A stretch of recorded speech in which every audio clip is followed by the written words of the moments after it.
टप्प्याटप्प्यानं दरवाढीचा धक्का द्यायचा हे त्यांचं सूत्र. सत्ताधाऱ्यांना त्याची राजकीय किंमत योग्य वेळी कळेल. गॅस दरवाढीवरून खासदार शरद पवार यांचा केंद्र सरकारवर निशाणा.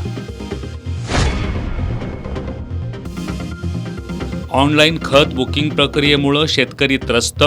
ऐन खरीप हंगामात वेळेत खते मिळत नसल्यानं शेतकऱ्यांचा संताप.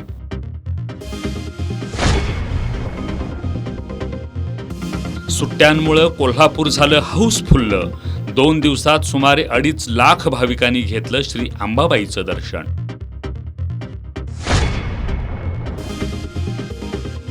राधानगरी अत्याचार प्रकरणी तपासाला मिळाली गती. पोलिसांच्या हाती लागले डिजिटल पुरावे.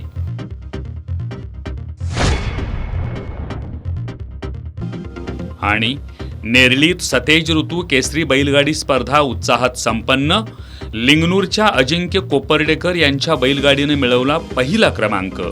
विजेत्यांचा ट्रॅक्टर बक्षीस देऊन केला सन्मान.